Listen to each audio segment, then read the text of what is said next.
সকাল সকাল ঘুম থেকে উঠে ড্রেসিং টেবিলের সামনে বসেছে শান্তা। আকাশি রঙের হলদে কারুকাজ করা পাড় দেওয়া একটা সুতির শাড়ি পরেছে সে। চোখে মোটা করে কাজল দিয়েছে, ঠোঁটে দিয়েছে লাল টকটকে লিপস্টিক দিয়েছে।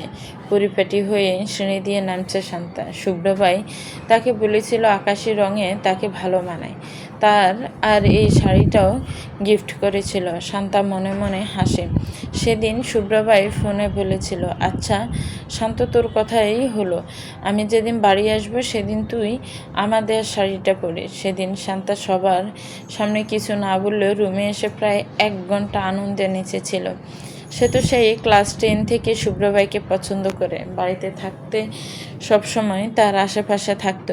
শুভ্র বিরক্ত হতো কি বোঝা যেত না, খুব কম কথা বলতো, কিন্তু ঠোঁটের সব সময় হাসি লিপটে থাকতো। শুভ্রর বাম গালে টোল পড়া দেখে শান্তা নিজের পঞ্চাদোষী মনে সেদিন প্রেম অনুভব করেছিল।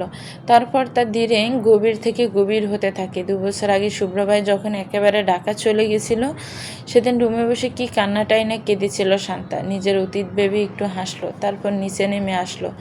শুভ্রভাইয়ের আসার সময় হয়ে গেছে।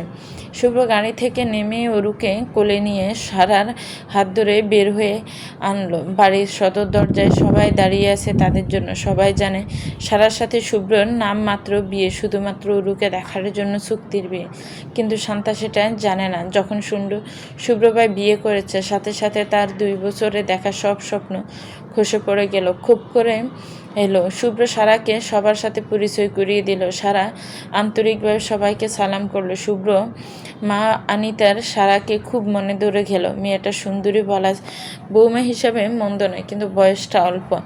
শুভ্র শান্তার সামনে এসে বলে, শান্ত তোর ভাবি, আর পরিচয় হয়। শান্তা চোখে পানি নিয়ে সারার সাথে পরিচিত হলো, কিন্তু মনে মনে রেফে ফেটে পড়লো। তার শুভ্রভাইকে কেড়ে নিল এই মেয়েকে, এত তো শান্তিতে থাকতে দিব না। শুভ্র আর দেরি করলো না, ওরুকে মিসেস আনিতার কোলে দিয়ে নিজের রুমে যাওয়ার কথা বলল। মিসেস আনিতা এসে রুমের চাবি দিলেন। শুভ্রর যাওয়ার পর রুমে তালাবদ্ধ করে রেখেছিলেন তিনি। আজ সকালে সব পরিষ্কার করেছে। শুভ্র সবার হাত ধরে লাগেজগুলো নিয়ে দোতলায় উঠে এলো। তারপর রুমে গিয়ে সারাকে বলল ফ্রেশ হয়ে নিতে। সারা রুমের চারিদিকে চোখ বোলালো। না, এই রুমটা মোটেও ঢাকার মতো না, তার থেকে দ্বিগুণ বড়। অফ হোয়াইট রঙের রঙিন ঘর, এক পাশে বিশাল বিছানার পাশে অন্য বেডসাইড টেবিল। ঘরের দক্ষিণ পাশে বিশাল ব্যালকনি, ফুলে ভরা। ঘরের এই কোণে সোফা রাখা, আর সামনে টি টেবিল। বিছানার অন্য পাশে 2টা আলমারি, একটা ড্রেসিং টেবিল আর একটা পাশে পড়ার টেবিল। সারার এক কথায় শুভ্র রুমটা খুব সুন্দর হলো। সারা ওয়াশরুমে গিয়ে গোসল করে বের হলো। কোমর সমান চুল ছেড়ে দেয়া, টুপ টুপ করে পানি পড়ছে। শুভ্র সোফায় বসেই ছিল। সারার দিকে চোখ যেতে চোখ আটকে গেল। গোসলের পরেও যে একটা মেয়েকে এত সুন্দর লাগে সে আগে কখনো দেখেনি। শুভ্র শুকনো ডুব গেল, পরপর বিড়বিড় করে বলল, হাই রে পিচ্ছি পাখি, এ শুভ্র দিন দিন তোমার মধ্যে মাতাল হয়ে যাচ্ছে, কেমন নেশালো লাগে তোমাকে। ইস। সারা চুল মুছে নিল, তারপর শুভ্রের সামনে এসে টাওয়ালটা শুভ্রর দিকে এগিয়ে দিয়ে বলল, আপনি প্লিজ এটা বারান্দায় দিয়ে আসুন। কথাটা শুভ্রর কানে গেল কি সারা জানে না। শুভ্র উঠে সারাকে খাটের উপর শুইয়ে দিল। সারা বরকে গেল, কাঁপা কাঁপা কণ্ঠে বলে উঠল, কি করছেন? শুভ্র এবার সারার মুখের কাছে এলো, নাকে নাক ঘষা দিয়ে বলল, কেমন জানি পাগল পাগল লাগছে নিজেকে, প্লিজ একটু সহ্য করো।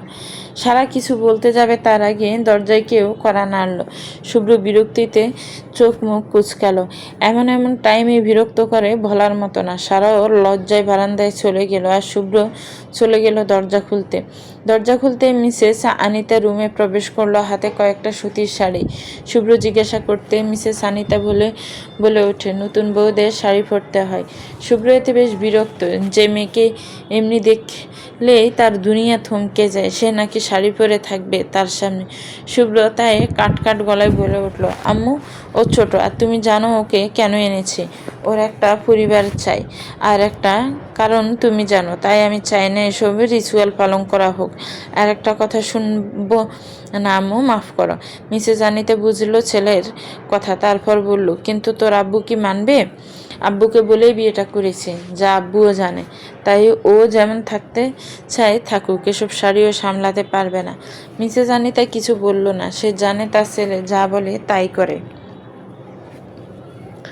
সবার সামনে রাগ না দেখালেও নিজের রাগ নিজের উপর ঝাড়ে। তাই আর কথা না বাড়িয়ে বলল, খেতে আয়, সবাই অপেক্ষা করছে। আচ্ছা যাও, আসছি। মিসেস অনিতা চলে যেতে শুভ্র ফ্রেশ হয়ে এসে রুমে সারার হাত ধরে রুম থেকে বেরিয়ে গেল। শান্তা প্রায় 15 মিনিট পরে ধরে রুমে বসে কাঁদছে। তার এ মনে শুভ্রভাইয়ের জন্য আলাদা রাজ্য ছিল, কিন্তু তার শুভ্রভাই তাকে ঠকালো। শান্তার চোখ বেয়ে পড়ছে অগণিত নোনা জল, চোখের কাজল লিপটে গেছে আকাশি শাড়ির রুমে এসেই ছেড়ে ফেলছে। তার হৃদয় ফুঁড়ে যাচ্ছে, কান্না থামছে না, চোখ লাল হয়ে গেছে। তখন তার মা মনিরা খাবার জন্য ডাকতে আসলো। শান্তা চোখ মুছে দরজা খুলে ওয়াশরুমে চলে গেল। আর তার মামনিরা কে বলল, তুমি যাও, আসছি। মনিরা বুঝলো তার মেয়ে এমন করছে। তার মেয়ে তো শুভ্রভাইকে বলতে অজ্ঞান। ঠিক তখনই মনিরার নজর যায় খাটের নিচে। মনিরা তাকে আতকে উঠে নিচের দিকে তাকাতে মিসেস মনিরা খাটের নিচে তাকিয়ে আতকে উঠল। শান্তার সবচেয়ে পছন্দের শাড়ি টুকরো টুকরো করে ফেলছে, যে শাড়িটা এতদিন আলমারি থেকে বের পর্যন্ত করেনি। কিন্তু এ নিয়ে আপাতত ভাবলেন না তিনি। পরে শান্তাকে জিজ্ঞাসা করলেই সত্যি বলে দিবে। শান্তা ছোট থেকে মনিরা তালুকদারের কাছে খুব বন্ধুত্বপূর্ণ, মা মেয়ের সম্পর্ক খুব কম এমন দেখা যায়। মিসেস মনিরা শান্তাকে নিচে আসতে বলেন, চলে গেলেন চুপচাপ। ডাইনিং টেবিলে বসে আছেন শুভ্র। সারা বাড়ির সকলে প্রায় খাওয়া শেষ। পুরুষেরা খেয়ে অফিসে চলে গেছে শুভ্ররা আসার আগে। দুপুরে সবাই চলে আসবে, কারণ আজ বৃহস্পতিবার, হাফ অফিস। শ্রাবণ তো অনেক খুশি শুভ্র বাড়ি আসায়। শুভ্র আর শ্রাবণের গলায় গলায় বা বেস্ট ফ্রেন্ডের মতো কিছুটা তারা। সারা চুপচাপ অল্প করে খেয়ে বেসিনে হাত ধুয়ে আসতে মিসেস অনিতা শুভ্র মা সারার হাত ধরে তার নিজের রুমে গেল। সারা শুভ্রর দিকে তাকাতে চোখ দিয়ে ইশারা করতে যেতে বলল। সারাও বিনা কথা শাশুড়ির সাথে রুমে চলে গেল। শাশুড়ির রুমে সারা খাটের এক কোণে বসে আছে, উরুকে কোলে মাঝে নিয়ে পা গুটিয়ে বসেছে, চোখ তার শাশুড়ির হাতের দিকে। মিসেস অনিতা একজোড়া চিকন স্বর্ণের চুড়ি সারার হাতে পরিয়ে দিল। সারা শাশুড়ির দিকে তাকাতেই মিসেস অনিতা বলল, আমি শুভ্রর কাছে শুনেছি তুমি আমাদের অরুর জন্য চুড়ি পরো না, তাই বলছি এই চুড়িটা পরো, এতে অরুর কোনো সমস্যা হবে না। আর চুড়ি আর নাকফুল স্বামীর মঙ্গলের জন্য পড়তে হয়, চুড়ি খুলবা না, এতে শুভ্রর অমঙ্গল হবে। সারা চুপচাপে মিসেস অনিতার কথাগুলো শুনে যাচ্ছে। মিসেস অনিতার সারাকে খুব পছন্দ হয়েছে। মেয়েটা ভীষণ সরল, কোনো উত্তর করে না। সে আজ পর্যন্ত মানুষ চিনতে ভুল করে নাই। মেয়েটা শুভ্রর জন্য একেবারেই পারফেক্ট। মিসেস অনিতা উরুকে নিজের কোলে নিয়ে ফাতিহা আর আনিশাকে ডেকে পাঠালো। তারা দুজন আসতেই তিনি জোর গলায় বলে উঠল, ফাতিহা মা আর আনিশা মা, এই হলো সারা, তোমাদের ছোট বোন। কখনো ভাবি নয় ছোট বোন মনে করবে। তখনই অন্তু পিছন থেকে এসে বলল, তাহলে বড় আম্মু আমারও কি ছোট বোন হবে? মিসেস অনিতা স্বল্প হেসে বললেন, ও তোমার আপু হয়। যাও এখন সারাকে নিয়ে পুরো বাড়িটা ঘুরে দেখাও। মিসেস অনিতা ইচ্ছে করে শান্তাকে বলেনি, কারণ সারার বয়স অল্প, যেহেতু ছোটদের সাথে অল্পতেই মিশতে পারে। তার বুদ্ধি কাজে লাগলো। ফাতিহা বলে উঠল, তাহলে সারা আসো। যায় সারা শাশুড়ির দিকে তাকিয়ে অনুমতি নিয়ে ওদের সাথে চলে গেল। শুভ্রদের বাড়ির সামনে বিশাল এক ফুলের বাগান, আর এক পাশে ছোট্ট একটা ফুল, বাড়ির পিছন দিকে ফলের গাছ। সারা মুগ্ধ হয়ে দেখছে ছাদ থেকে। ছাদে ফুলের গাছে ভরপুর, সবগুলোই ফাতিহা আর আনিশা মিলে লাগিয়েছে। 3তলায় একটা চিলেকোঠার রুম, আর বাকিটা পুরো খোলা ছাদ। দোতলার 4টা রুম। সিঁড়ি দিয়ে উঠতে প্রথম রূপটা শুভ্রর, আর ডান পাশেরটা শ্রাবণের, আর আম পাশেরটা ফাতিহা রানিসের, আর শ্রাবণের পাশেরটা শান্তার। তার বাড়ির সব বড়রা সকলেই নিচের তলায় থাকে। নিচতলায় বিশাল ডাইনিং, এক পাশে রান্নাঘর, আর তার বিপরীতে পাশে ড্রয়িং রুম, সেই দিয়ে সোজা মেইন দরজা। শুভ্র রুমে এসে পুরো রুমটা পর্দা টেনে অন্ধকার করে দিল। মিসেস অনিতাকে বলে এসেছে সেও যেন বিরক্ত না করে, তার প্রচণ্ড মাথা ব্যথা করেছে, সে ঘুমাবে। শুভ্র বিছানায় শুয়ে পড়ল। সফেদ নরম বিছানায় তলিয়ে গেল শুভ্র শক্তপোক্ত পুরুষালী শরীর। শুভ্র কপালের উপর এক হাত রেখে ভাবতে লাগলো সারার কথা। সে কি মেয়েটার সাথে চুক্তির কথা বাড়িয়ে বলে ভুল করেছে? আচ্ছা, সে কি এই মেয়েকে কখনো ভালোবাসবে? সারার সাথে কি তার মনে মিল হবে। শুভ্রর মুখ থেকে একটাই শব্দ বেরোলো, না।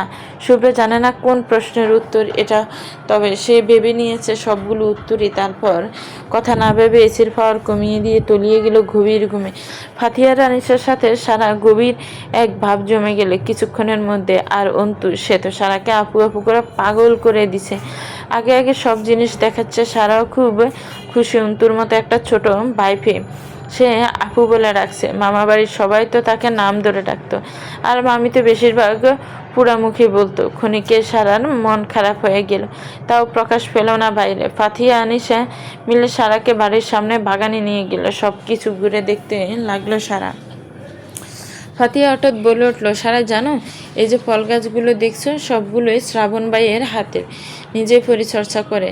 সারা জিজ্ঞাসা করে উঠল, শ্রাবণকে? তখন অন্তু বলে উঠল, আমার আর একটা ভাইয়া এখন অফিসে আছে, বাসায় আসবে একটু পরে। তোমরা এসেছো বলে আজ বাসায় চলে আসবে ছোট ভাইয়ার বেস্ট ফ্রেন্ড। অন্তু শুভ্রকে ছোট ভাইয়া বলে আজ শ্রাবণকে বড় ভাইয়া। সারা মৃদু হেসে বলল, আচ্ছা।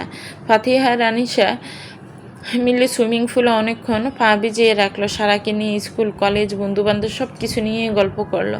সারা চুপচাপ শুনছে। আগে কখনো এমনভাবে কেউ গল্প করেনি, এত অল্প সময়ে কেউ আপন করে নেয়নি তাকে। সারা অনেক খুশি মনে মনে, আল্লাহর কাছে শুকরিয়া আদায় করলো। ভালো সময়গুলো খুব তাড়াতাড়ি অতিবাহিত হয়ে যায়, এটা সারার ধারণা। দেখতে আজান দিয়ে দিয়েছে। আকাশে মেঘ থাকার কারণে রোদের তেমন দেখা নেই। তখনই মিসেস সুমনা, অন্তুর মা, ডাক দিল সবাইকে। এক এক করে উঠে বাড়ির উদ্দেশ্যে হাঁটা দিল। বাড়ির দরজার সামনে আসতে পায়ে কাটা বিদে পা পিছলে গেল সারার। ফাতিহা, নিশা, অন্তু সবাই আগে আর সে পিছে। সারা বয়কি চিল্লানি দিল মৃদু। সারার ধারণা এই জায়গায় পড়ে তার মাজার হাড় ভেঙে যাবে, নয়তো মরে গিয়ে ভূত হয়ে যেতেও পারে। অনেকক্ষণ কোনো ব্যথায় অনুভব করতে না পেরে চোখ বন্ধ রেখে সারা ভেবে নেই সে হয়তো মরে গেছে, তাই পড়ে গিয়েও আর ব্যথা লাগছে না। সারার ভাবনার মাঝে অন্তরে সবাই দৌড়ে আসলো। আরে সারা আপু, সাবধানে আসবে না, এখানে আমার হাত থেকে মাত্র পানি পড়ছে, তুমি তাতেই পড়ে যাচ্ছিলা। অন্তর কথা শুনে সারা চোখ খুলতে দেখতে পেল কারার হাতের বাঁধনে আবদ্ধ সে। মুখ উঁচু করে তাকাতে দেখতে পেল গম্ভীর মুখের এক পুরুষকে। এ যেন শুভ্রর উল্টো। শুভ্রর মুখে হাসি আটকে থাকে প্রায়শই, আর এ তো গম্ভীর।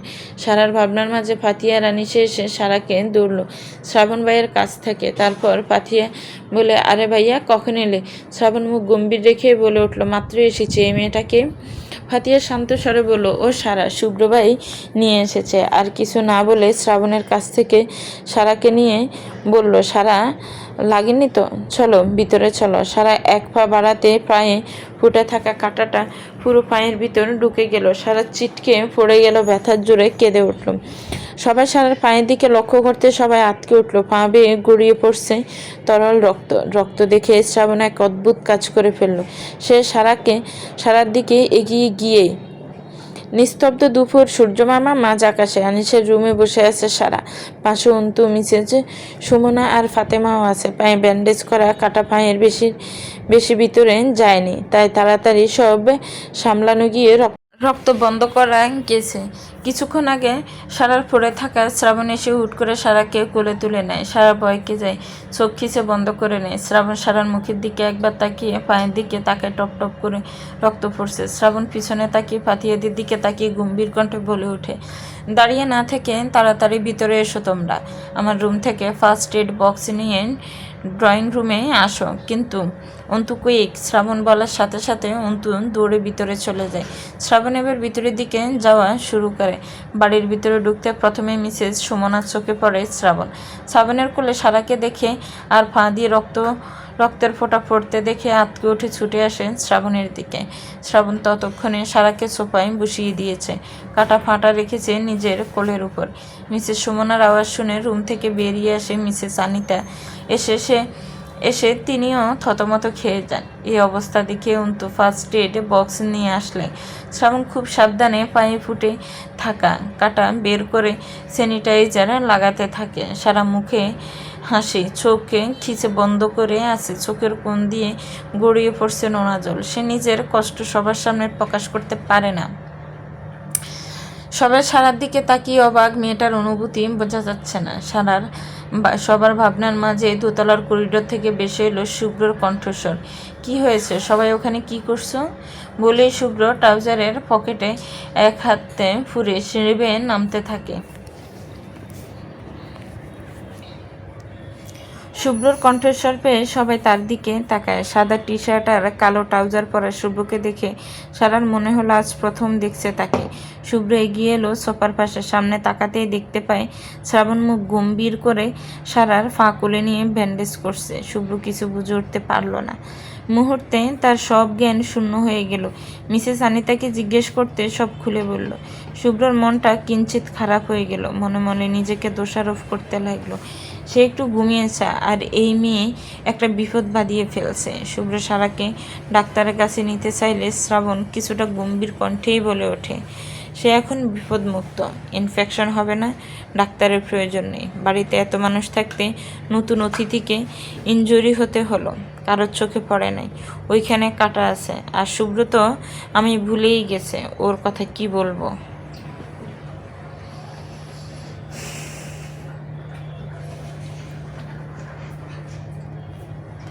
শ্রাবণের কথা শুনে শুভ্র শ্রাবণের দিকে তাকালো। শ্রাবণ ততক্ষণে উঠে দাঁড়িয়েছে।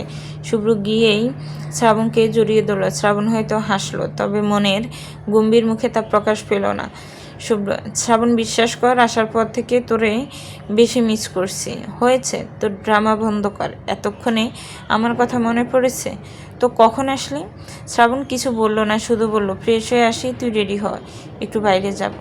বলে উপরে চলে গেল শ্রাবণ। অহনা বাদে বাড়ির সবাই উপস্থিত। সবাই একে একে যে যার কাজে গেল। শুভ্র শ্রাবণকে পিছন থেকে ডেকে বলে ওঠে, বাইক সীমিত স্পিডে চালাচ্ছে। শ্রাবণ পিছনে বসে আছে শুভ্র সকল কিছুই শ্রাবণকে শেয়ার করেছে, তাই শ্রাবণ যাচ্ছে শুভ্র মেয়েকে প্রথম দেখবে। শুভ্র ফোনে দেখাতে চাইল, শ্রাবণ দেখে নেয়। বলছিল শুভ্র অরুকে আসলে একেবারে দেখবে, তাই শ্রাবণ অরুর প্রথম দেখবে বলে তার জন্য উপহার নিতে যাচ্ছে। যদিও শুভ্র মানা করেছে, তবুও শ্রাবণ শুনে নেয়। এগিয়ে যাচ্ছে তাদের বাইক। আসলে শুভ্র আর শ্রাবণ দুটি দেহ একটি প্রাণ, এটাই পরিবারের মানুষের মানে। তাদের মধ্যে ঝামেলা খুব কম হয়। শুভ্র সবসময় শ্রাবণের জন্য নিজের পছন্দের জিনিস স্যাক্রিফাইস করছে, ঠিক তেমনই শ্রাবণও তাই। এই যে দুই ভাই, তাদের পছন্দ সবসময় একই, কখনো ভিন্ন ভিন্ন জিনিস পছন্দ হতো না, কিন্তু শুধু একটাই দিক তাদের ভিন্ন, দুজনের পেশা। শুভ্র সবসময় পুরুবার এর কথা শুনে চলে, সে তার বাবা চাচার ফেলতে পারেনি, কিন্তু শ্রাবণ তার স্বপ্ন পূরণ করেছে, এতে কারোর কোনো আপত্তি নেই। সবাই খুব খুশি, বাড়ির দুই ছেলেই প্রতিষ্ঠিত। সময় চলে যায় বাতাসের মতো, সময় কারোর জন্য থেমে থাকে না। শুভ্ররা বাড়ি ফিরতে ফিরতে রাত হয়ে গেছে। বাড়ির সকলে বসে আছে ড্রয়িং রুমে, সোফায় আড্ডা দিতে ব্যস্ত। প্রতিদিন সন্ধ্যায় জাঁকজমক হয় তালুকদার বাড়ি। মিসেস সুমনার হাতের এক দিনের আলাদা আলাদা রেসিপি উপভোগ করেন সবাই। অরুকে কোলে নিয়ে বসে আছে ফারুক তালুকদার, আর সবার পাশে বসে আছে আনিস তালুকদার। সারা অবাক না হয়ে পারল না, এই পরিবারের মানুষগুলো খুব বিনয়ী। মাত্র কয়েক ঘন্টার পরিচয়ে তাদের মেয়ের জায়গা দিয়ে দিয়েছে। আনিস তালুকদার সারার সাথে এটা সেটা নিয়ে গল্প করছে, সারাও সুন্দরভাবে উত্তর দিচ্ছে। সারার আজ সত্যিই মনে হচ্ছে আল্লাহ যা করে ভালোর জন্য করে। এমন ভালো পরিবার আর পরিবারের প্রত্যেকটা মানুষ, যা সারার হৃদয় ছুঁয়ে গেছে। শুভ্র আর শ্রাবণ হাতে বেশ কয়েকটি শপিং ব্যাগ নিয়ে বাড়ির ভিতরে প্রবেশ করলো। ড্রয়িং রুমে যেতে শুভ্র অবাক, সারার সাথে তার বাবা চাচারা কত ফ্রি হয়ে গেছে। শুভ্র এগিয়ে গিয়ে বাবা চাচাকে সালাম করলো, তারপর শপিং ব্যাগগুলা যার যেগুলো তাকে দিয়ে দিল। সবার জন্য আলাদা আলাদা জিনিস আছে। ভিতরে শ্রাবণের হাতে দুইটি শপিং, একটা সারার দিকে বাড়িয়ে দিয়ে বলল, রাত, এটা তোমার জন্য। শ্রাবণ সারা পুরো নাম সিদ্ধাতুল থেকে সিদ্ধাত, সেইখান থেকেই ছোট করে রাত বলে ডাকলো সারাকে। সবাই ব্রুকুসকে শ্রাবণের দিকে তাকালে শ্রাবণ ইনিয়ে বিনিয়ে বুঝিয়ে দেয়। সারা ব্যাগটা হাতে নিয়ে বলে ওঠে, ধন্যবাদ ভাইয়া, মোস্ট ওয়েলকাম। রাত, আচ্ছা তোমাকে আমি রাত্রি বলে ডাকি, নয়তো সিদ্ধার্থ। কি বলো? শ্রাবণ সারার দিকে তাকিয়ে বলে। শ্রাবণের এমন কথা শুনে শুভ্র বলে, ওকে ভাবি বলে ডাকবি। ভিতরে শুভ্রর অস্থিরতা কাজ করছে। শ্রাবণ ব্রুকুসকে শুভ্রর দিকে তাকিয়ে বলল, তুই আমার পুরো গুনে গুনে 11 দিনের ছোট, তাই সারাকে ভাবি বলার প্রশ্নই আসে না। আসলে শ্রাবণ সব জানে, এটাও জানে সারা এতিম আর আপন বলতে কেউ নেই। শ্রাবণ আর কথা না বাড়িয়ে ফারুক তালুকদারের দিকে এগিয়ে গিয়ে অরুকে কোলে নেয়। অরু চোখ বড় বড় করে তাকিয়েছে শ্রাবণের মুখের দিকে। শ্রাবণ অরুর কপালে একটা চুমু দিয়ে হাতে থাকা ব্যাগ থেকে একটা ছোট্ট বাক্স বের করে। শুভ্র বক্সটা খুলে দিলে শ্রাবণ একটা স্বর্ণের চেইন অরুর গলায় দিয়ে দেয়। তারপর বলে, তোমার বাবাইয়ের পক্ষ থেকে এটা তোমার উপহার মামুনি। সারা বেশ অবাক হলো এই দূরে 3 ধরনের শ্রাবণকে সে দেখলো। এখন যে শ্রাবণ তার সামনে দাঁড়িয়েছে সে হলো প্রচণ্ড বাচ্চা প্রেমী, সাথে রসিকও। কিন্তু আগে যাকে দেখেছে সে তো গম্ভীর। সারা আবারও ভাবে শুভ্র তো সেম ক্যারেক্টার। সারা আর কিছু ভাবতে পারে না। ফারুক তালুকদার বলে ওঠে, শুভ্র শুনছ? হ্যাঁ আব্বু বলেন, কি বলবেন? তোমরা 2 ভাই জানোই আমি বা আনিস তোমাদের উপর কোনো কিছু চাপিয়ে দেইনি বা জোর করেছি। তোমাদের গুরুত্ব দেয়নি এমন কোনো দিন হয়নি। শুভ্র মুচকি এসে বলল, জানি তো আব্বু। শ্রাবণ, তুমিও শুভ্রর পাশে গিয়ে বসো, কথা আছে। শ্রাবণ এবার শুভ্রর পাশে গিয়ে বসলো। ওরুকে কোলের ভিতরে নিয়ে উদ্দেশ্য মামার কথা বলাগুলো শোনা। এ বাড়ির প্রত্যেকটা মানুষ ফারুক তালুকদারের কথায় সম্মান করে, মেনে চলে। তাই শুভ্র শ্রাবণ মন দিয়ে শুনতে লাগলো। বাড়ির সকলেই আছে, সাথে অহনা ও আছে পর্দা ধরে দাঁড়িয়ে। ফারুক তালুকদার আবার বলে উঠল, আমি তোমার আর সারার বিয়ের কথা বলেছি, আমার জন্যই বিয়ে করেছ। জি আব্বু। শুভ্র মাথা নিচু করে বলল।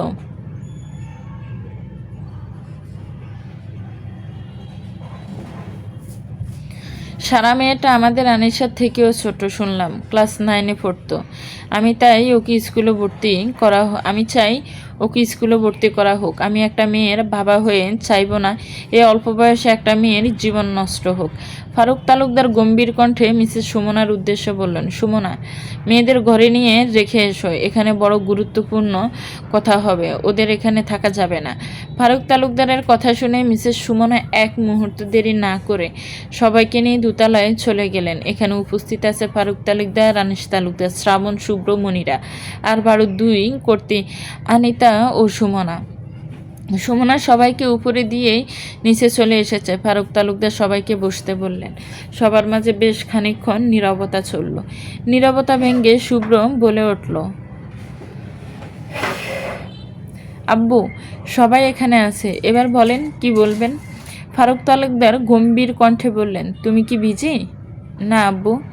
এবার ফারুক তালুকদার বলা শুরু করলেন, এখন যে কথাগুলো বলবো এই কথাগুলো বাড়ির বাচ্চাদের কানে যেন যাই কঠোরভাবে বলছি, কানে যেন না যায়, কঠোরভাবে বলছি। আর আমার কথা শেষ না হওয়া অবধি কেউ কোনো প্রত্যুত্তর করবা না বলে থামলেন তিনি। সবাই চুপচাপ শুনল। ফারুক তালুকদার গলা জাড়া দিয়ে বলে উঠলেন শুভ্রের উদ্দেশ্যে, শুভ্র, তোমার কোনো কাজে বা কথায় আমি কখনো নিষেধ করিনি। তুমি না শ্রাবণের ক্ষেত্রেও, আমি বা এখানে সবাই জানো সারা মেয়েটার কোনো পরিবার নেই। তাই আমি আর আনির সিদ্ধান্ত নিয়েছি ও আমাদের মেয়ে হয়ে বাড়িতে থাকবে। আর শুভ্রের সাথে 4 বছরের চুক্তির বিয়ে হয়েছে। সারা জানে কি জানি না, তবে আমি বা সবাই জানো। সবাই শুধু চুপচাপ শুনে যাচ্ছে। ফারুক তালুকদার শুভ্রের উদ্দেশ্যে বলে ওঠে, শুভ্র, আমি চাই তুমি মেয়েটাকে স্কুলে ভর্তি করিয়ে দিয়ে আসবে। আর আজ থেকে ওরুর সকল দায়িত্ব তোমার আম্মু আনিতার।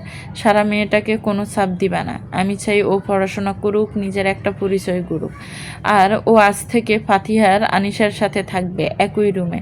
আমার কথা শেষ, আমার সিদ্ধান্ত অটুট। এবার তোমাদের কোনো সমস্যা থাকলে বলতে পারো। ফারুক তালুকদারের কথা শেষ হতে শুভ্র বিরক্ত সহকারে বলে উঠল, কিন্তু আব্বু, কোনো কিন্তু নয়। ওকে যেহেতু আমি ছেলের বউ ভাবি, সেহেতু ও আনিসের মেয়ের মতো আর আমারও মেয়ের মতো, তাই ভেবেছি যতই বিয়ে হোক না কেন সেটা চুক্তির।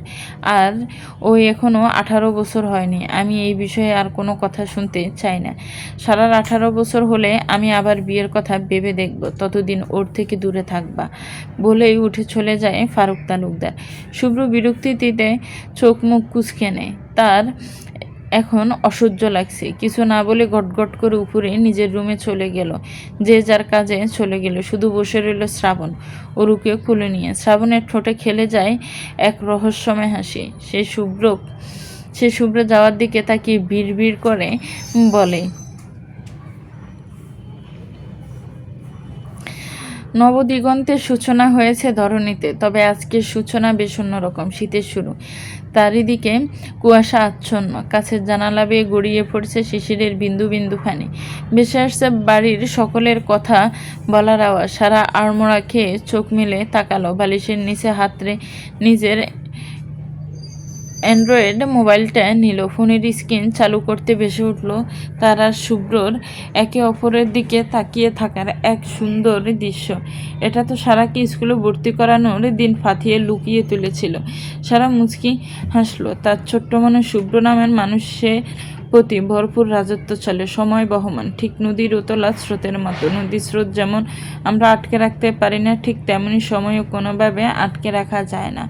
আর সুখের দিন হলে তো আরও তাড়াতাড়ি বয়ে যায়। সারা তালুকদার বাড়িতে এসে 3 মাস হয়ে গেল। এই 3 মাস সারা জীবনে এক সুন্দর অধ্যায় হয়ে সারা জীবন থাকবে, যেখানে ফারুক তালুকদার আর মিসেস আনিতার মতো ভাবাই আর মা পেয়েছে। আনিস তালুকদার আর সুমনারা আব্বু আম্মু পেয়েছে।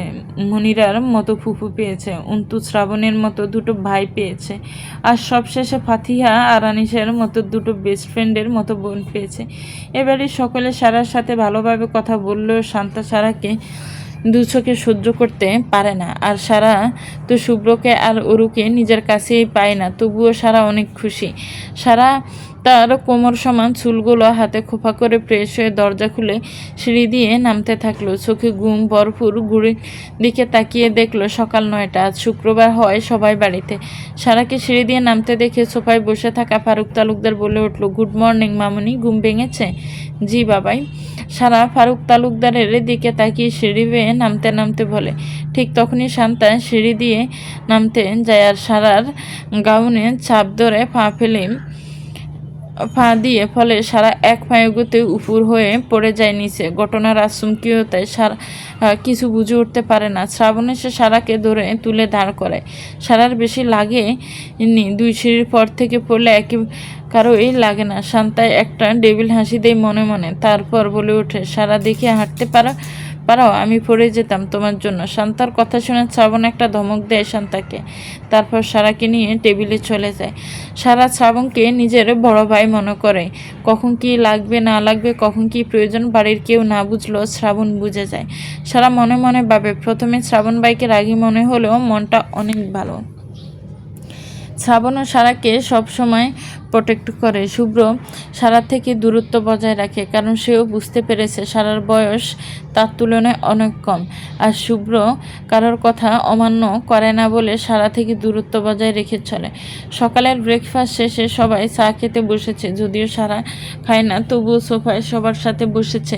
শুভ্র তার সামনাসামনি সোফায় অরুকে কোলে নিয়ে বসে আছে। সারা বর্তমান 10ম শ্রেণীতে পড়ছে। ফারুক তালুকদার স্কুলে কথা বলে তাকে 9-এর পরীক্ষা দেওয়ানো হয়েছিল আর এখন পাশ করে 10ম শ্রেণীতে। মিসেস সুমনা চা দিয়ে যাওয়ার পর সবাই চা খাচ্ছিল। ঠিক তখনই অন্তু বলে ওঠে, বড় ভাইয়া শুনো। সবাই অন্তুর দিকে তাকালো। অন্তু শ্রাবণের দিকে তাকিয়ে বলো, বড় ভাইয়া, কালকে সন্ধ্যার পড়ার সময় ফাতিয়া আপি তোমার লাঠি লুকিয়ে রাখছে, যাতে তুমি ভয় দেখাতে না পারো। এদিকে সবাই ফাতিয়ের দিকে তাকালে ফাতিয়া চোখ বন্ধ করে মাথা নিচু করে বসে আছে।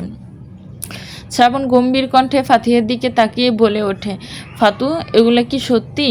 অন্তু কি ঠিক বলেছে? ফারুক তালুকদার আর আনিস তালুকদার উঠে যে যার রুমে চলে গেল, কারণ তারা জানে প্রতিদিন এই কয়টার কোনো না কোনো বিচার বসবে।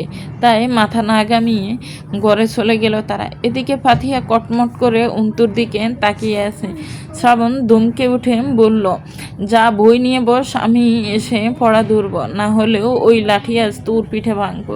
ফাতিহা ভয়ে ভয়ে উঠে দাঁড়িয়ে বলল, ভাইয়া পরে বসে একটু। শ্রাবণ আবার ধমক দিয়ে বলে, তোরা সারটাই যায়। অন্তু এবার বলল, আমি তো তোমার উপকার করলাম, আমি কেন পড়বো? শ্রাবণ ব্রু কুচকে রাগি চোখ নিয়ে তাকাতেই অন্তু ঢোক গেল। তারপর বলল, আনিশা আপি, কাল তোমার সে লাঠি বাইরে ফেলে দিয়েছে। আনিশা এতক্ষণ সুন্দর করে বসে টিভি দেখছিল। অন্তুর কথা শুনে তার ভীষণ লেগে গেল। শ্রাবণ আনিশাকে একটা দমক দিতে সারা মিনমিনিয়ে বলে ওঠে, ভাইয়া তুমি আপুকে বকিও না, আপু এখনও কার্টুন দেখে ভাত খায়।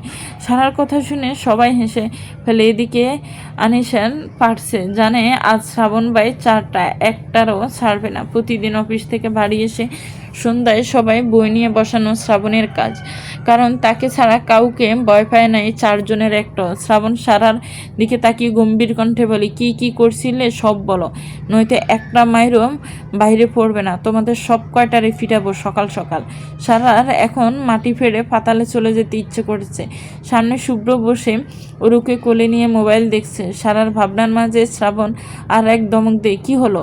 সারাই বা শ্রাবণের রাগী দৃষ্টি দেখে সব বলতে থাকে, যদিও ফাতিয়ার আনিশা না বলতে ইশারা করেছিল, তাও সারা ভয়ে বলে দেয়, আসলে ভাইয়া আমরা কাল পড়ার সময় আমাদের কারোর পড়া মুখস্থ হচ্ছিল না তো, তাই ফাতিয়াপু লাঠি লুকিয়ে রাখে, আর আনিশাপু তো সেটা ফালাই দেয় জানালা দিয়ে। কিন্তু আপনি তো আর কাল পড়া ধরেন নাই, তাই আর লাঠি খুঁজেন নাই। সারার কথা শেষ হতে শ্রাবণ আনিশা আর ফাতিয়ার দিকে রেগে তাকায়। আনিশা সারার দিকে এক দৃষ্টিতে তাকিয়ে ভিড় করে বলে ওঠে, বান্ধবী তোর ব্যবহারটা আর ভুলবো না, বান্ধবী তোর ব্যবহারটা আর বলবো না, জানতাম না তুই আমাদের ফাঁসাই দিয়ে হবি দেওয়ানা। হাই বান্ধবী তোর ব্যবহারটা আজও বলিনি, বান্ধবী তোর ব্যবহারটা আজও বলিনি, জানতাম না তোর আর অন্তুর মনে এত শয়তানি। শুভ্র এ কয়েকদিন খেয়াল করেছে সারা সব সময় মন মরা হয়ে থাকে।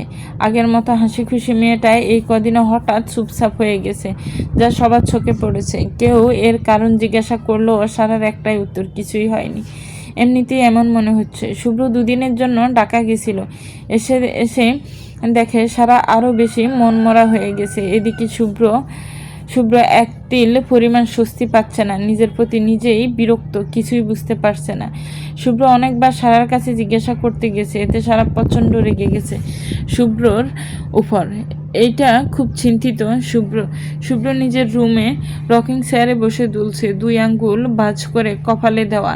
রাত গভীর 11টা বেজে গেছে। শুভ্রের চোখে ঘুম ধরা দিচ্ছে না। শুভ্র সারার চিন্তায় মশগুল। যে মেয়েটা শুভ্রর অনুপস্থিতিতে উতলা হয়ে যেত, সে এখন শুভ্রকে সহ্য করতে পারছে না। শুভ্র বিষয়টা নিয়ে খুব চিন্তিত। সে জানে সারা এখনো ঘুমায়নি। কাল রাতেও যখন নিচে গিয়ে রুমেও উকি দিয়েছিল, দেখছিল মোবাইল চালাচ্ছে। সারা নিজের ইচ্ছায় নিচে একা থাকবে বলে শুভ্র এতেও বেশ অবাক। না, শুভ্র আর ভাবতে পারছে না, মানসিক অশান্তিতে থাকা যায় না। শুভ্র মাথায় বুদ্ধি আসলো, সে এখনই যাবে সারার রুমে, সব কিছু খোলাসা করবে, নয়তো শুভ্র শান্তিতে ঘুমাতে পারবে না। শুভ্র জানে না কেন সারার জন্য চিন্তা হচ্ছে তার। সে তো এখনও বলেছে, আগেও বলেছে, সে সারাকে ভালোবাসে না। ভালোবাসা হয় মনের মিল, আর শুভ্র আর সারার মনের মিল হবে না। সাথে বয়সের ফারাক 12 বছরের। শুভ্র একটা হতাশা দীর্ঘশ্বাস ছাড়লো, তারপর হাঁটা দিল নিচতলার সারার রুমের দিকে। কিন্তু হঠাৎ তার পা আপনা আপনি থেমে গেল, তার বিবেকে বাধা দিচ্ছে এত রাতে একটা মেয়ের রুমে যাওয়ার জন্য। কিন্তু মন, সে তো অবাধ্য। মন বলছে, শুভ্র তুই যা, ও তোর বিয়ে করা বউ, কোনো ভয় নেই।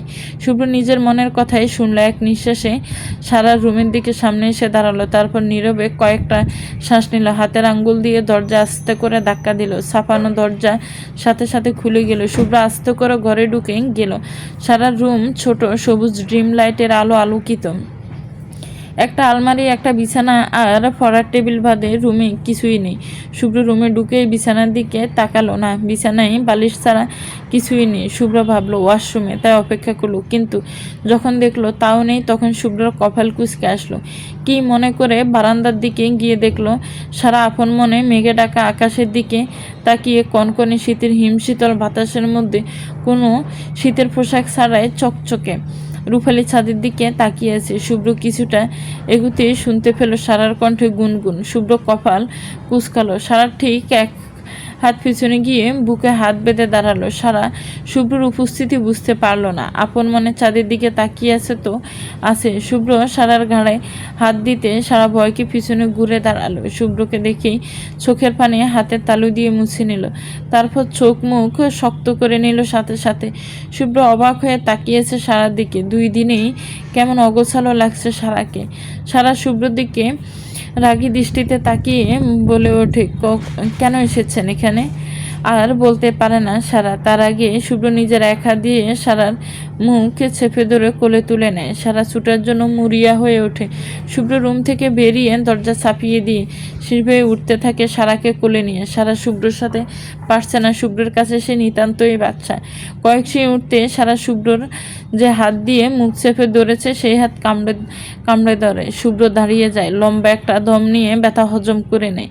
সোজা নিজের রুমে চলে যায় শুভ্র। গিয়ে দরজা লাগিয়ে সব কয়টা ছিটকানি দিয়ে দেয়। তারপর সারাকে ছেলে দেয় খাটের উপর। রুমে পানি শেষ হয়ে যাওয়ায় পানি খেতে বেরিয়েছিল শান্তা। এভাবে শুভ্রকে সারাকে কোলে নিয়ে উপরে আসতে দেখে রাগে ফেটে যাচ্ছিল সে। পর মুহূর্তে একটা কুটিল বিশ্রী হাসি হেসে মৃদু স্বরে শীষ দিতে দিতে নিচে নেমে যায় সে। ডাইনিং টেবিল থেকে গ্লাসে পানি ঢেলে ডক করে খেয়ে নেয়। তারপর বিড়বিড় করে বলে, বেচারি বোকা সারা, আসলে এই বোকা। ইস, আমার ছালগুলো কীভাবে গিলেছে। শুভ্রভাই শুধু শান্তা তালুকদারের যে কেড়ে নিতে আসবেন তাকেই সরাবো রাস্তা থেকে। শুভ্র দরজার দিকে তাকিয়ে দেখলো দরজা বন্ধ। শান্তা আবারও হাসলো। সে জানে সারা বোকা অনেক, কিন্তু শুভ্রর অনুপস্থিতি সুযোগে সারাকে সে ভালোই টোপ দিয়েছে। শুভ্র চাইলেও আর সারা তার সাথে ফ্রি হবে না বলে হেসে সিঁড়ি বেয়ে নিজের রুমের দিকে চলে গেল শান্তা। শুভ্র সারার দিকে তাকাতে সারা মুখ ঘুরিয়ে নিল শুভ্রর দিক থেকে। শুভ্র কিছুটা গম্ভীর স্বরে সারাকে জিজ্ঞেস করলো, কি হয়েছে? আমি কি করেছি তোমার? সারা নিচ্ছুপ। কি হলো, জবাব দাও। শুভ্র কিছুটা চেঁচিয়ে বলে ওঠে। সারা এবার শুভ্রর দিকে তাকায়। চোখ দিয়ে টপ টপ করে পানি পড়ছে। রীতিমতো ফুফাচ্ছে মেয়েটা। শুভ্র বেশ অবাক হলো। সে ভালো করেই জানে শুভ্র সামনে সারা রাগ দেখাতে পারে না। শুভ্র সারার পাশে গিয়ে বসে সারার থুতনি ধরে উঁচু করলো তার মুখ। তারপর চোখে রেখে জিজ্ঞাসা করলো, কি হয়েছে আমাকে বলো, না বললে বুঝবো কি করে? সারা কেঁদেই যাচ্ছে। শুভ্র এবার সারা আরও কাছে গিয়েও সারাকে 2 হাতের বন্ধনে নিয়ে নিল। সারা মুখ ঠেকেছে শুভ্রর বুকে। সারা সরে আসতে চাইল, শুভ্র জোরে চেপে ধরে রইল। শুভ্র আবার জিজ্ঞাসা করলো, পিচ্ছি পাখি বলো কি হয়েছে? আমারই মন খারাপ লাগছে, বলো প্লিজ। সারা কেঁদেই যাচ্ছে। কিছুক্ষণ পর কেঁপে উঠছে। শুভ্র বুঝলো গুরুতর কিছু একটা হয়েছে। শুভ্র আবার জিজ্ঞাসা করলো, পিচ্ছি পাখি প্লিজ বলো, দেখি কি হয়েছে, বলো না জান। সারার বেশ লজ্জা লাগলো শুভ্রর মুখে জান ডাক শুনে, তবুও মনটা তার ভীষণ খারাপ। কথা বলতে পারছে না, বুকটা কষ্টে ফেটে যাচ্ছে। শুভ্র বুঝলো সারা একটু লজ্জা পেয়েছে, তাই সারাকে ছেড়ে দিয়ে সারাকে নিজের কোলে বসালো। সারা ছোট্ট শরীর শুভ্রর কাছে এক আকাশ প্রশান্তি। শুভ্র সারার মুখের দিকে তাকিয়ে আবার বলে উঠলো, বলো জান, আমার খুবই কষ্ট হচ্ছে। প্রমিস, আমি সব সমস্যার সমাধান করব, বিশ্বাস করো আমাকে, বলো প্লিজ। সারা এবার আর না বলে থাকতে পারলো না। কান্না করতে করতে ভাঙা গলায় বলে উঠল, চলবে। তো ভিউয়ার্স, গল্পটার এই পর্ব কেমন লেগেছে একটি কমেন্টস করে জানাবেন। গল্পটা ভালো লাগলে একটি লাইক করবেন, গল্পটাকে শেয়ার করবেন, আর আমার চ্যানেলকে সাবস্ক্রাইব করবেন। যারা অলরেডি সাবস্ক্রাইব করে রেখেছেন তাদের ভালো থাকবেন, সুস্থ থাকবেন, আমার চ্যানেলের সাথেই থাকবেন। আল্লাহ হাফেজ। আসসালামু আলাইকুম ওয়া রাহমাতুল্লাহ।